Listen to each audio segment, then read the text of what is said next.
El viaje al otro lado, una experiencia cercana a la muerte. Mi nombre es Encarna, soy española, resido en Estados Unidos desde hace 24 años y aquí es donde he vivido la experiencia que os paso a narrar en unos instantes. En la actualidad tengo 62 años, casi 63, y cuando esto ocurrió estaba a punto de cumplir 60 en el 2023. He contado esta experiencia tanto a los médicos del hospital donde ocurrió, como a mi familia y hasta a mi párroco aquí en América, así como amigos.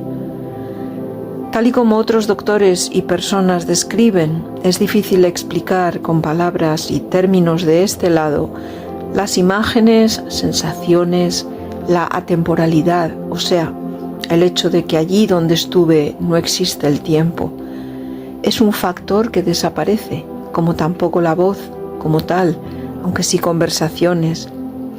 Mi caso se produjo días después de practicarme una sigmoidectomía en la que se remueve el colon sigmoideo en el intestino grueso debido a un colon enfermo por causa de diversos ataques de diverticulitis. Durante años estaba muy cicatrizado con adhesiones y con una fístula comunicante con mi tejido abdominal.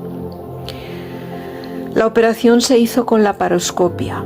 En principio fue bien, pero yo no acababa de recuperarme. En el hospital me dijeron que tenía un ileo, que es una paralización del movimiento intestinal necesario para que no se acumulen heces, y se me dio medicación para estimular dicho movimiento. Pero acabé vomitando, no tenía hambre y no estaba bien. Después de un pequeño movimiento intestinal me enviaron a mi casa, pero yo seguía sin sentirme bien, no tenía apetito, estaba muy cansada. Tan solo un día después empecé a tener dolor abdominal generalizado al caer la tarde. Probé tomar la medicación para el dolor que me recetaron en el hospital, pero no hacía efecto y el dolor seguía siendo tremendo, hasta el punto de que estaba llorando y quejándome en voz alta. Mi marido decidió llamar a una ambulancia, los cuales llegaron, me inyectaron un calmante, pero no hizo absolutamente nada. El dolor continuaba, cada vez peor. Me trasladaron al hospital donde había tenido la cirugía previamente, por urgencias. Mientras tanto, en la ambulancia me administraron más medicina para el dolor, pero no llegaba a tocar ni una mínima expresión de aquella tortura. Al llegar a urgencias yo solo pedía no sufrir y el médico allí presente me dijo que no podía darme más medicinas o me mataba. Y esas fueron las últimas palabras que recuerdo. Según mi marido, me llevaron rápidamente a hacerme un escáner y según comentó, mi abdomen estaba iluminado como un árbol de Navidad porque mi intestino había reventado donde las grapas sujetaban la anterior operación y mi abdomen estaba lleno de heces de contraste que producía esa luz y demás. Me operaron de urgencia con un procedimiento de Hartmann, creando una colostomía y una gran herida abierta de un diámetro similar al de un melón cantaloupe, profunda. A las pocas horas de la operación, de la que yo ya no había recuperado conciencia, sufrí un ataque al corazón, Takotsubo, lo que comúnmente se llama síndrome del corazón roto, causado por el estrés en mi cuerpo por el shock séptico. Mi presión arterial descendió a una máxima de 6 y una mínima de 3, por lo que los médicos le dijeron a mi marido que no sabían si yo iba a pasar de aquella noche. Me metieron en otra ambulancia y me llevaron a un hospital más grande en Milwaukee, para dejarme en la unidad de cuidados intensivos cardíacos. Allí también sufrí embolias en una arteria de mi brazo y algunas de los pulmones, muy pequeñas para disolverlas. La del brazo me la quitaron con cateterización. Así, desde el momento de la operación pasaron 5 semanas en coma inducido, durante las cuales los médicos no tenían muy claro si iba a superar la situación. No recuerdo ningún túnel, ninguna luz o ser hecho de la misma. Lo único que recuerdo, y la verdad no sé cómo llegué allí, es encontrarme en otra vida, completamente diferente, en la que no recordaba quién era yo en realidad. No sabía si sentía, si era mujer u hombre, si tenía pasado o futuro.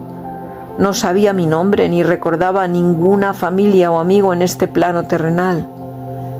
Básicamente, podría definirme como una energía, simplemente era. Puedo entender que a lo mejor toda la medicación a la que estaba sometida podía tener alguna influencia en todo aquello, pero nunca se sintió como una alucinación o como un sueño. Recuerdo con detalles, colores, conversaciones, sentimientos e incluso música. Una música que no había oído nunca aquí, pero de la que puedo decir que podríamos igualar en la Tierra como música de relajación, pero muy hermosa. Recuerdo estar en una habitación, como sentada en un sofá, aunque yo no veía mi cuerpo y alguien ponía agua a través de mi garganta por el cuello y me decía que solo podía respirar de esa manera.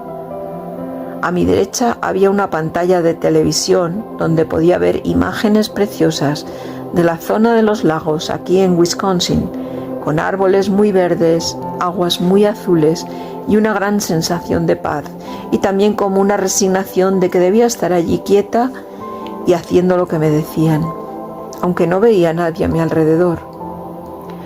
En otro momento pasé a ver lo que sería una calle inglesa en la niebla por la noche, con farolas muy flojitas de luz. En aquella calle, en medio de la calzada que era de adoquines, se encontraba el tráiler de un camión sin el vehículo. Tenía 2 puertas abiertas, la de atrás y la de delante.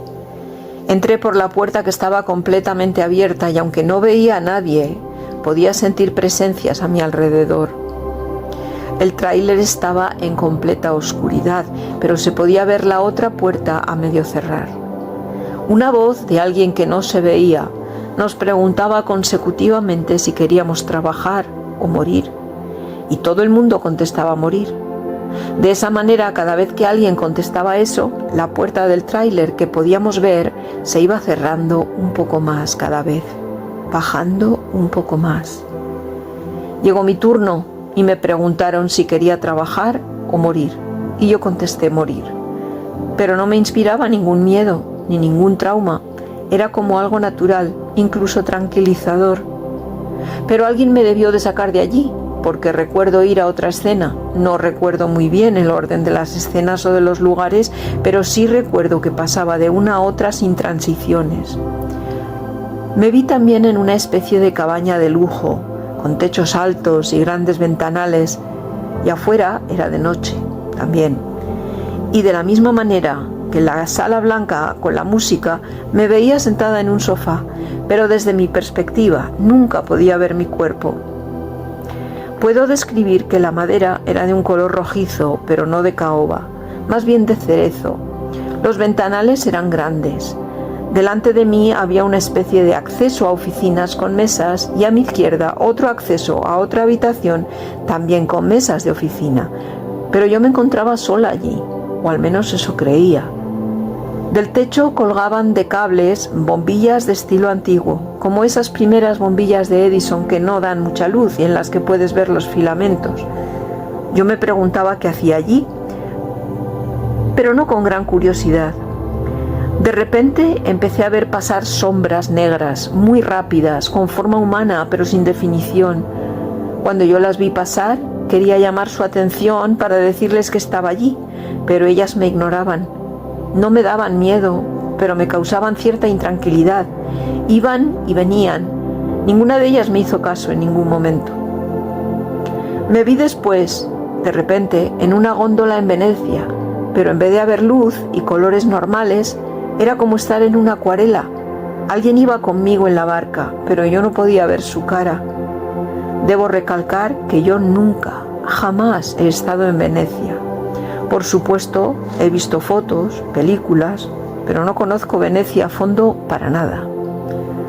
Navegando por los canales pasamos por una esquina en un edificio donde había unas estatuas con vides y uvas, y al pasar, el barquero tenía un cáliz que teníamos que acercar a las estatuas y ellos nos echaban líquido.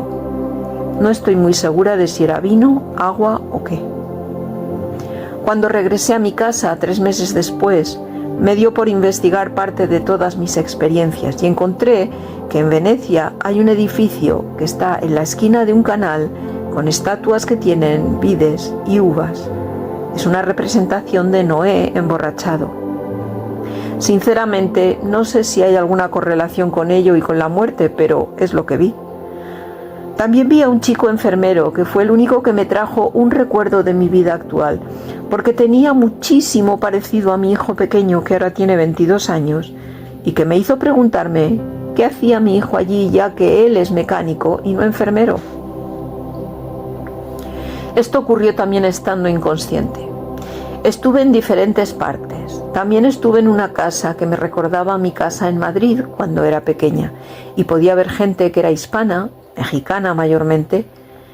Tuve otra visión en la que estaba acostada en un campo y podía ver ponerse el sol y fue un momento de paz muy grande, hasta que alguien me torció hacia mi lado derecho y sentí un dolor increíble en mi abdomen. Ocurrió en varias ocasiones durante esta experiencia y era el único momento en el que me sentía, entre comillas, humana.